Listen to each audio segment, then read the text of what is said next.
Greetings, ladies and gentlemen. Today is September 1st as we enter the last month of baseball with playoff races on everybody's minds. Let's do it.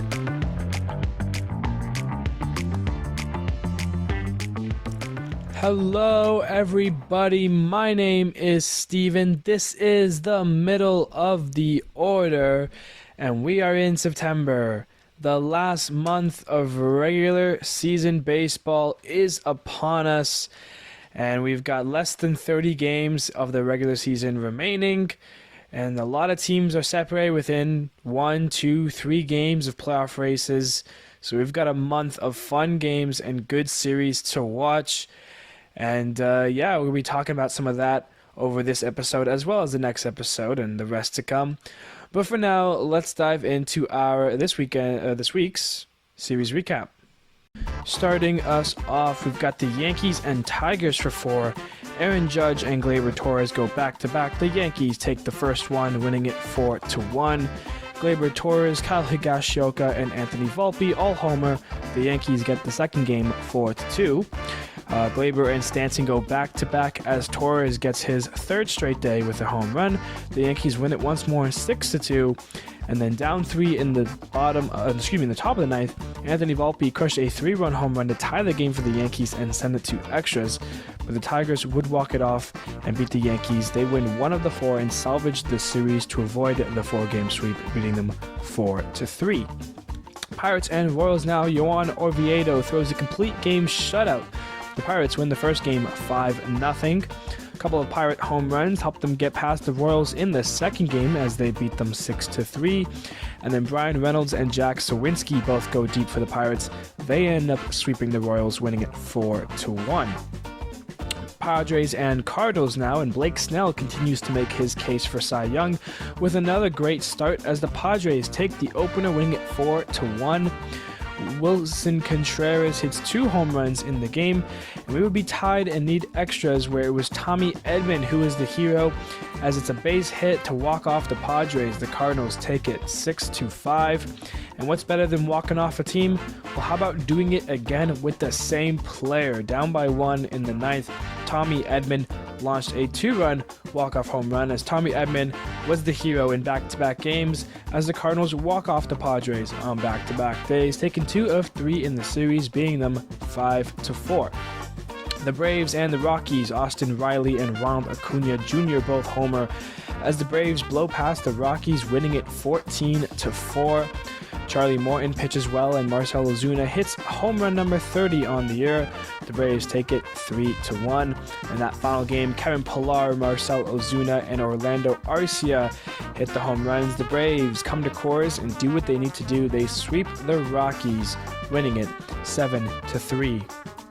White Sox and Oilers now, and the O's pitchin' blanks the White Sox as a 5-run 8th inning, including a 3-run shot from Anthony Santander, is more than they need as they get the opener, being the White Sox 9-0. And the O's will do the same thing in this game. They score 5 runs in the 8th inning again, and that gives them what they need to beat the White Sox once again. Score 9-3. But the White Sox get their revenge in the last game. Andrew Vaughn, Oscar Coles, and Luis Robert Jr. all go deep for the White Sox. They take the game and to avoid the sweep versus the Oilers, winning it 10-5. The Rays and the Marlins now for 2, and Randy Arozarena, Josh Lau, and Isaac Paredes all homer for the Rays. They end up beating Miami in the Florida series, winning it 11-2. And after a pitcher's duel, we wouldn't have a run after 9 innings, and we would need to go to extras, where Tampa scored 3 runs in the top of the 10th and held the Finns from there. Tampa gets a 2-game sweep over the Marlins, who drop below 500 with this loss, losing it 3-0. Rangers and Mets now. Brandon Nimmo and DJ Stewart homer for the Mets, but the Rangers get a big hit in the 9th from Nathaniel Lau, who drove in 2 on a single to give them the lead late. The Rangers get a comeback win, taking it 4-3. Mitch Garver hits his 13th home run of the year as the Rangers are able to take another one as they win it 2-1. In that final game, Daniel Vogelbach and DJ Stewart hit home runs, and for Stewart, he would have 2 in the game, We would be tied and enter extras, where it would be DJ Stewart, who is having one of the best games of his career. He would end up winning it for the Mets, as he would get hit by a pitch with the bases loaded. That drives in the winning run. The Mets take the last game and avoid the sweep to the Rangers, beating them 6-5. A's and Mariners now. J.P. Crawford hits a leadoff home run to get things started for the Mariners, and later on it was Julio going deep. The Mariners take the opener, winning it 7-0. Game 2, and it's 2 A's home runs from Seth Brown and Shea Langeliers. That helps them get the upset win versus the Mariners, beating them 3-1. And then Teoscar Hernandez, he crushes a 3-run home run in the final game. That would tie the game in the third. And later on, it's J.P. Crawford, a 2-run single that would give the Mariners the lead. They take the rubber match and win their 21st game of the month, giving them their franchise record for most wins in a single month. They take 2 of 3 versus the Athletics, beating them 5-4. Nationals and Blue Jays, and it's a 4-run second inning for the Blue Jays, and later on, Danny Jansen, it's a home run. The Blue Jays take the game and beat the Nationals 6-3. Second game is Carter Kieboom and Keibert Ruiz, who homer for the Nats to get them the lead. The Blue Jays would try and rally late, and they would have the bases loaded with no outs in the ninth, and they can only score 1 run. They would end up being a run short. The Nationals win it and even up the series 5-4. And in the rubber match, Chris Bassett shoves 8 scoreless frames from him. The Blue Jays score a couple of runs in 3 different innings, and they take 2 of 3 in this series as they beat the Nationals 7-0. The Astros and the Red Sox now. Astros score 6 runs in the 6th, and it's the A-team, Abreu, Alvarez, and Altuve, who all homer for the Astros. And for Jose Altuve, that late home run was the cherry on top, as he got a cycle in that game, going 4 for 6 with a single, double, triple, and a home run. The Astros win it 13-5. Alex Bregman and Yordan Alvarez go back-to-back in the first, as that would help lead the Astros to another win as they beat the Red Sox 6-2. And with Michael Brantley back from injury, the Astros can only get better, and better they will, as Brantley was 2 for 4 in the game with 2 RBIs. The Astros end up sweeping the Red Sox for the win, and it's not good for Red Sox fans as they fall further in the wild card race. The Astros take it 7-4. It's the Angels at the Philadelphia Phillies. Trey Turner, he hits 2 home runs, and Bryce Harper joins him with 1. The Phillies take the first game versus the Angels, winning it 6-4. Luis Rengifo hits 2 home runs for the Angels, but the Phillies hit 5. Bryce Harper, Kyle Schwarber, Alec Boehm, Bryson Stott, and Trey Turner. The Phillies win it, taking the second game 12-7. And in that final game, Bryce Harper hits his 300th career home run to put the Phillies up late in the 9th. It was the Angels, and more specifically Brandon Drury, who hit the go-ahead 2-run home run in the 9th, as they would end up getting the win as they avoid the sweep to the Phillies, winning the last game 10-8. D-backs and Dodgers now. Freeman, Muncy, Hayward, Outman, 4 Dodger home runs. They take the first game, winning it 7-4. The Dodgers were all over the D-backs in the second game, and after some late home runs from Mookie Betts and Will Smith, the D-backs could not come back in this one, as the Dodgers take it 9-1. In the final game, it's another Freeman home run and another Jason Hayward home run. They both have 2 home runs in the series. The Dodgers blank the D-backs and sweep them, with huge implications to the D-backs' playoff chances. They win it 7-0. The battle of the AL Central, Guardians at Twins, and it's a big series here. Royce Lewis, who hit a grand slam on Sunday, he would do it again on Monday, as he has back-to-back games with a grand slam. Jorge Polanco also homers. The Twins get the opener of the series 10-6. Royce Lewis, he homers for a 3rd straight day, but Bo Naylor goes yard for the Guardians, who score in 3 straight innings. They'll win it and even up this series 4-2. Jumping along in the rubber match here for Game 3, we would end up in extras, where it was the Guardians veteran Cole Calhoun who hit a 3-run home run for his 3rd of the year. The Guardians stay in the race for the Central, and they take 2 of 3 versus the Twins, winning it 5-2. Reds and Giants now with big implications in the NL wild card. Kyle Harrison has a great home debut as the young Giant pitcher strikes out 11 Reds and would end up taking the opener, being the Reds 4-1. Alex Cobb throws 8.2 innings of no-hit baseball, 8 2/3.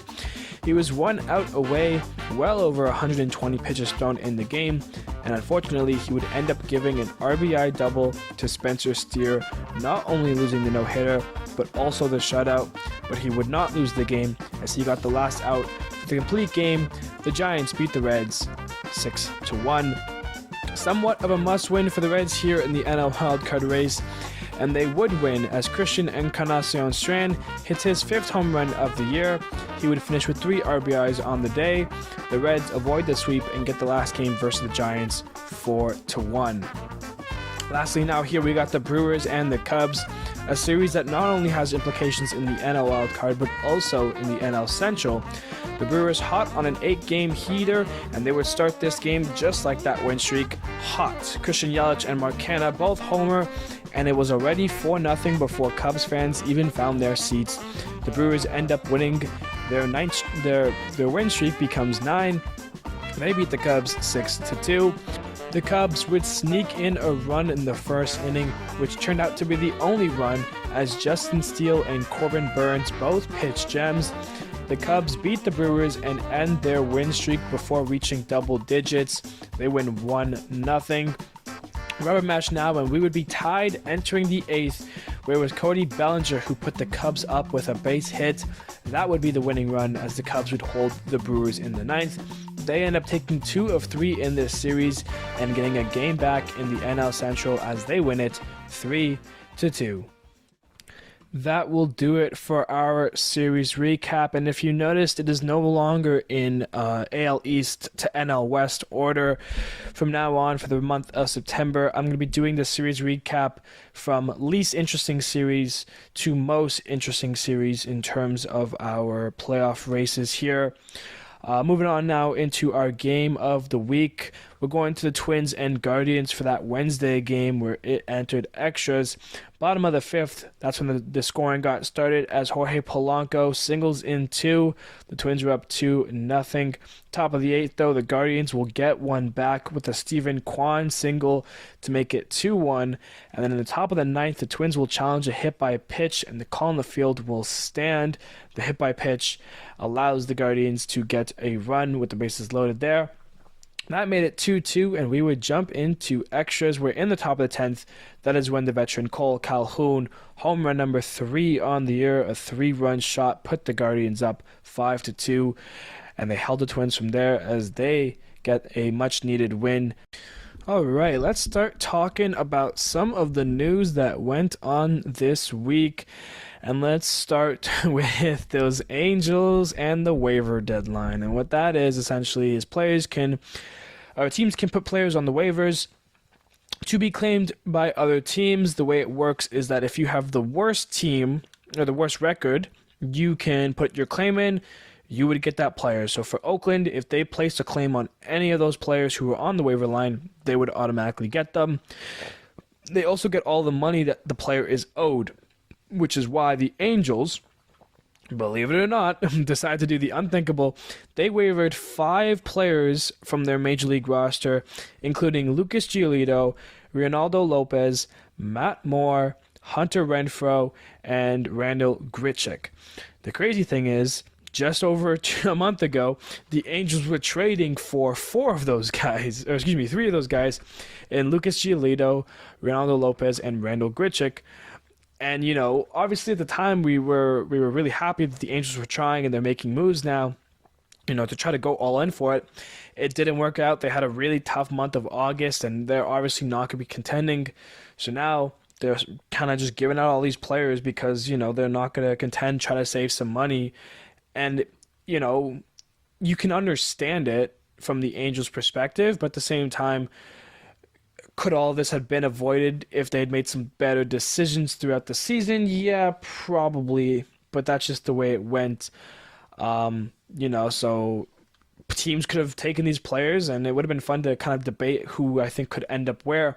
But of course, the waiver deadline was yesterday, and we already know the Guardians. They end up getting Lucas Giolito, Ronaldo Lopez, and Matt Moore, which makes complete sense. The Guardians, they're not in the wild card, but they're 5 games back of the AL Central, excuse me. And pitching's going to help you win games, and I think the Guardians know that. They don't mind taking on the money for those guys, and I think it's a smart move for the Guardians to go out and get some pitching help. And guys like Giolito, Lopez, Moore back there in the bullpen, that could help the Guardians win some games here in the stretch for this month of September. So, you never know there. And then the Reds, they also claimed Hunter Renfroe from the Angels, but they also got Harrison Bader from the Yankees, who was put on the waiver line as well. And this one was interesting to me, not because I don't think the Reds need outfield help. I definitely think they do, and I think it's a great move for the Reds.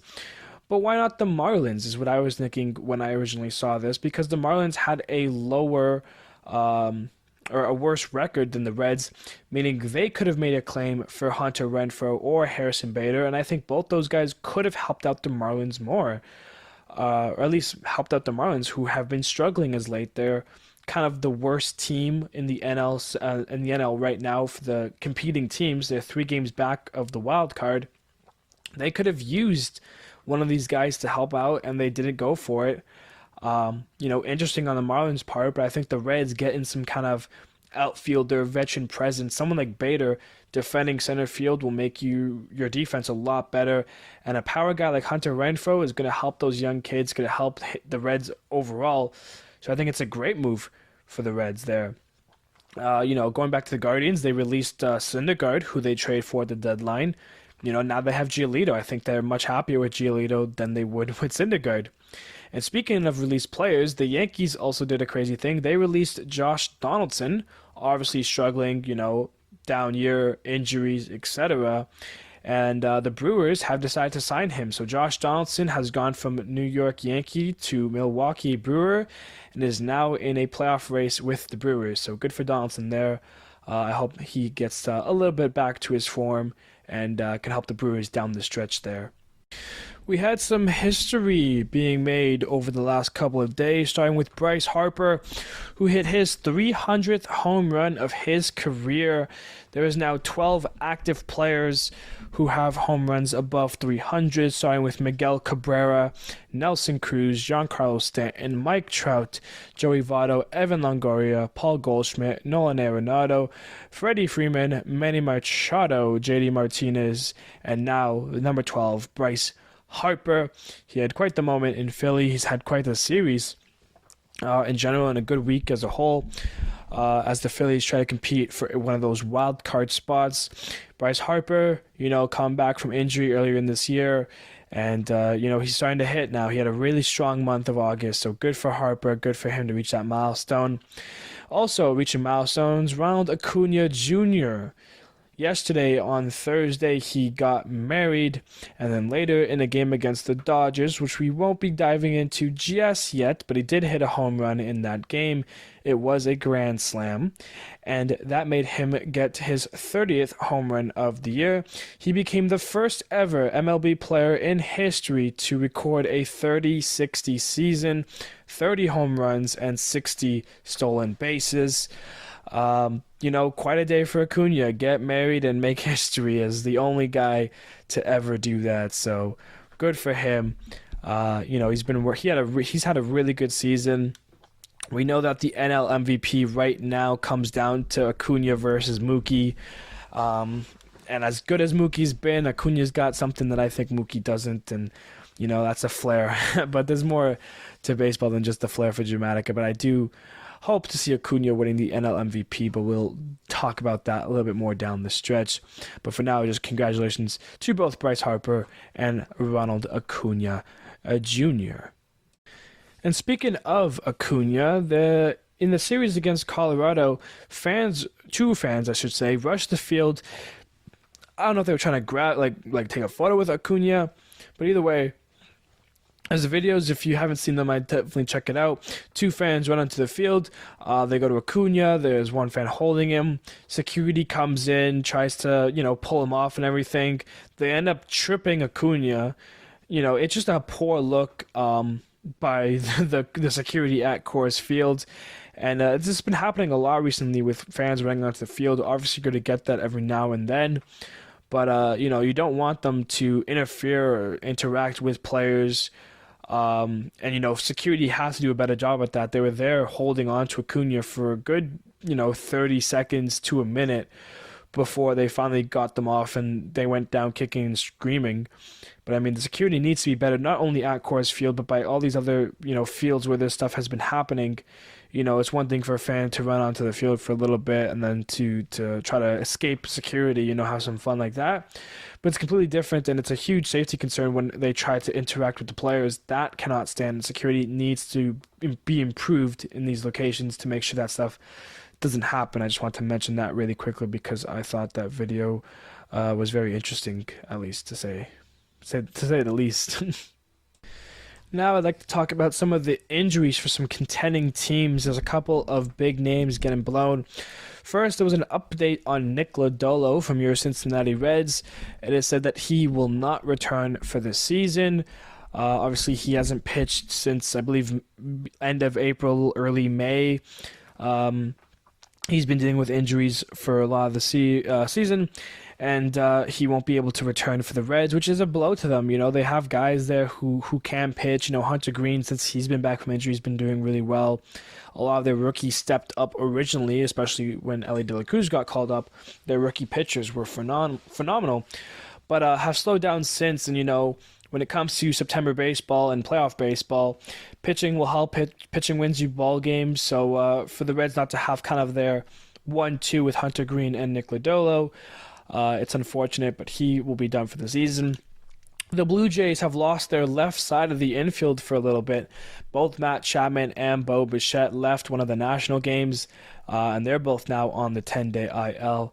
So not good there from Chapman and Bichette. Not good for the Jays in general, who are right now the team looking out of the AL wildcard, looking in. The Reds also lost Matt McClain recently on the 10-day IL. One of their rookies who's been playing really well. Kind of makes more sense now when you think of the Hunter Renfroe and Harrison Bader moves. That's an outfield spot that they'll be able to help out there. And then the Dodgers are going to lose one of their pitchers, Tony Gonsolin. He's out for a while. He's going to be getting Tommy John surgery. I believe today, actually, he's receiving the surgery. So hopefully all goes well for Tony, and we'll see if he makes a return in 2024. Of course, pitchers, when they get Tommy John, they're usually out for, just over a year. Very rare that very unlikely he will be pitching next year for the Dodgers as well. So it's going to be a while since we hear the name Tony Gonsolin, but hopefully he will be doing well, healthy, and will heal so we can see him well enough to pitch in 2025.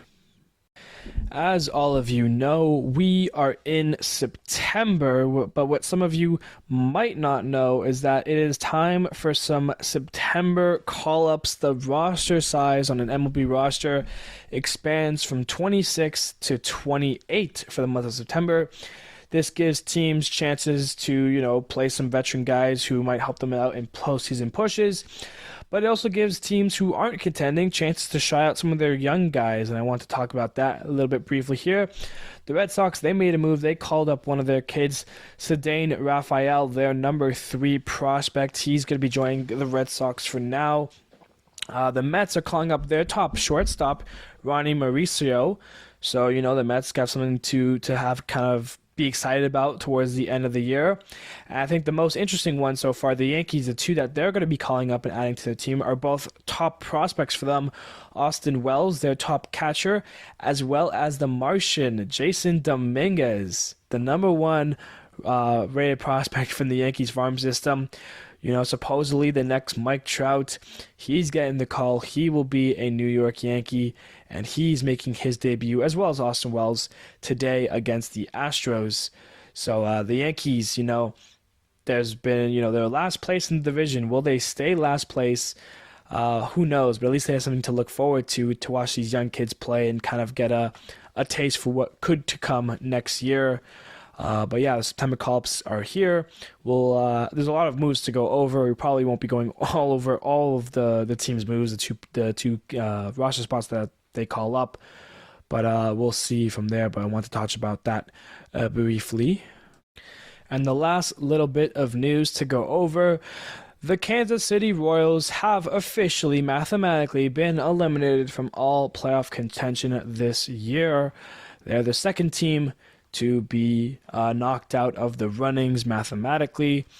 Of course, there are other teams that we know won't be making playoffs this year, but in terms of the numbers, even if the Royals were to win every single one of their games going forward and the Twins were to lose them, the Twins would still hold first place in the NL Central. There's no shot the Royals would have any chance at a wild card against teams like the Rangers, Astros, and Blue Jays. So the Royals mathematically are done and eliminated. And just needed to mention that as well.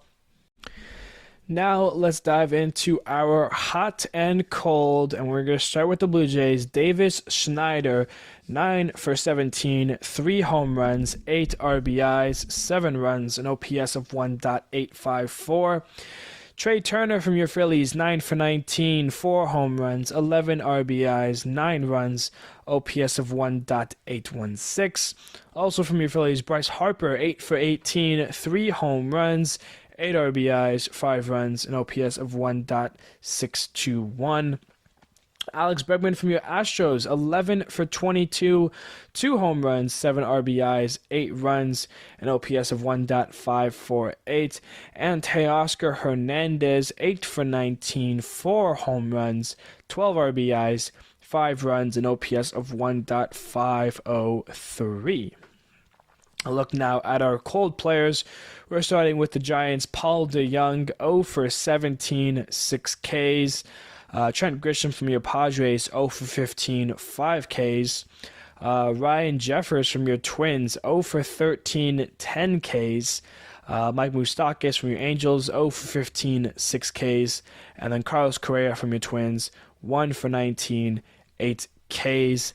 That is your hot and cold. Here we go now with our outstanding performances from the week. We'll start with Luis Severino. Surprise, surprise. 7 innings pitched, 5 hits, no earned runs, no walks, 8 Ks.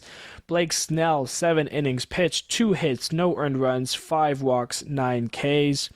Kyle Harrison, 6 1/3 innings pitched, 3 hits, no earned runs, 2 walks, 11 Ks. Justin Steele, 6 innings pitched, 6 hits, no earned runs, 1 walk, 8 Ks. Corbin Burns, he was a losing pitcher, but he still 7 innings pitched, 8 hits, 1 earned run, 2 walks, 7 Ks. Cole Ragans from your Royals, 7 innings pitched, 3 hits, no earned runs, 1 walk, 9 Ks. Sonny Gray, 7 innings pitched, 3 hits, no earned runs, 1 walk, 5 Ks. Jesus Luzardo, 6 innings pitched, 1 hit, no earned runs, 2 walks, 8 Ks. Zach Eflin, 6 1/3 innings pitched, 4 hits, no earned runs, no walks, 4 Ks. Chris Bassett, 8 innings pitched, 3 hits, no earned runs, 1 walk, 3 Ks. Alex Cobb, 9 innings pitched, 1 hit, 1 earned run, 1 walk, 8 Ks. And then Yohan Oviedo, 9 innings pitched, 2 hits, no earned runs, 2 walks, and 5 Ks. A complete game for Cobb and a complete game shutout for Oviedo. Now a look at our stat leaderboard. Arias still leading in average. Acuna leads in hits now at 181. Ohtani still leads in home runs. Olsen still leads in RBIs now at 112. Acuna in runs at 120. Soto still in walks at 113. Stolen bases, it's Acuna at 62. Ohtani in OPS 1.071. For starting pitchers for wins, it is now no longer a tied thing. Spencer Strider officially is the only man with 16 wins to his name. It's been a while since we had one single winner for the wins. Blake Snell, ERA, lowered it to 2.6. Strider still leads in Ks at 245. And then for saves, Emmanuel Clase is the new king once again at 36. Now let's take a look at the upcoming series for the weekend. Starting off, we've got the Tigers at the White Sox. Pirates at Cardinals, Angels at A's, Red Sox at Royals, Mariners at Mets, Blue Jays at Rockies, Yankees at Astros, Giants at Padres, Marlins at Nationals, Twins at Rangers, Oilers at D-backs, Rays at Guardians, Braves at Dodgers, Phillies at Brewers, and lastly the Cubs at the Reds. Now let's look at our playoff predictor for the weekend here. Here we go, the week. Starting off with the AL, we have the Rangers at the Twins, and it's the Twins who will win that. Astros at Rays, and to the winners go the Astros. So for the ALDS, we have the Twins at the Mariners and the Astros at the Oilers. The Mariners do win, but the Astros upset the Birds. So we have an ALCS between the AL West, the Astros at the Mariners, and it's the Mariners who win and head to the World Series. On the NL side of things, the Giants at the Brewers. The Giants will win that. Then the Cubs at Phillies. The Cubs win that. So we have Giants and Cubs now in the NLCS. Giants at Dodgers in an NL West battle, and it's the Dodgers who win that. Cubs at Braves, and it's the Braves who win that one. So the NLCS between the Dodgers and the Braves, kind of like the weekend here for the Dodgers and Braves, a 4-game set that will be being played. And it's the Braves who wins that. So our 2023 World Series matchup, your Seattle Mariners and your Atlanta Braves. And it is your Atlanta Braves who are your 2023 World Series champions. And if you think we were done today, you'd be wrong. I have one last little addition here for this episode. I want to look at some of the series of the month. Some series that I want to highlight to end off the month of September, series between playoff contending teams with a lot of implications. We'll start with the AL quickly. Just want to run through a couple series that I saw. Starting with the Blue Jays, a team that's outside of the playoffs. They're trying to get in it. They've got a 4-game set versus the Rangers in Toronto from the 11th to the 14th. And the Rangers right now holding that last wildcard spot. So that could be a big battle there. The Blue Jays also face the Red Sox after that series from the 15th to the 17th. And, depending on where the Red Sox are by that time, that could be a huge battle there. And the Blue Jays also end with 6 games against the Rays, 3 in Tampa Bay from the 22nd to the 24th, and then 3 in Toronto that ends the year from the 29th to the 1st, October 1st, the last day of baseball. Taking a look at the Rays schedule, this month for the Rays, it's full of contenders. Every series the Rays will be playing will be against a top team, except for the Halos. They have a series against the Angels still. But the big one to highlight, Rays at Oilers. That's going to be a battle for the AL East division, and it's a 4-game set from the 14th to the 17th. That's a huge one there, so get your popcorn ready for that one. Staying with Baltimore, even though they are in first right now, they have a couple of series that we should mention here. They have a 3-game set versus the Astros from the 18th to the 20th, and then a 4-game set versus the Guardians from the 21st to the 24th. And depending where the Guardians are at that time, that could be huge for both the Twins and Guardians. And speaking of both those teams, they play a series next week on the 4th to the 6th. So after this weekend here, they're back at it playing another 3-game set. The Twins' schedule is pretty light. They have a Rays series from the 11th to the 13th, but after that, they end with the White Sox, the Reds, the Angels, the A's, the Rockies. So, besides the Reds, the Twins, it's the Twins' division to lose in that AL Central there. The Red Sox, we talked about how they're now 6.5 back of the wild card, and they've got quite the road to go through. They have 7 games versus Baltimore, 5 versus the Rays, and then 3 versus both the Blue Jays and the Rangers. So the Red Sox are going to have to earn their way into the postseason. Looking at that AL West, and in the Mariners, they have a 4-game set versus the Rays from the 7th to 10th, which is big for them. But what's bigger for the Mariners is the way they end their 2023 campaign. They have a series versus the Rangers from the 22nd to the 24th. then a series versus the Astros from the 25th to the 27th, and then lastly a series versus the Rangers. So they end with Rangers, Astros, Rangers. Tough stuff there. The Astros and the Rangers will compete once more next week as well on the 4th to the 6th. Those are some of the big series for the AL side of things. Looking at the NL side, there's a lot more here, so I'm just going to kind of go into it very briefly. The Brewers and the Marlins, they're going at it. They have 7, I believe, games together. And the Marlins, they need to win against top teams, and the Brewers are looking to lock down that NL Central. They'll finish their campaign against the Cubs at Brewers from the 29th to the 1st there. So that could be some big implications there. The Cubs with a rather easy schedule. Besides that 3-game set versus the Brewers, they have 7 versus the Diamondbacks and 3 versus the Giants. And that's 7 versus the D-backs. If a team takes 6 of 7, that's huge with this time of the year. Both those teams competing for the NL wild card there. The Reds also have somewhat of a light schedule. The last kind of couple of teams that, are big for them are the Mariners, obviously. We mentioned that. They have 3 games against the Twins and 2 against the Guardians. So in total, 8 kind of games against some AL East contending teams. But after that, they're going to end it with the Tigers, the Cardinals, the Mets, the Pirates. So the Reds, if they want that wild card, they can go and earn it.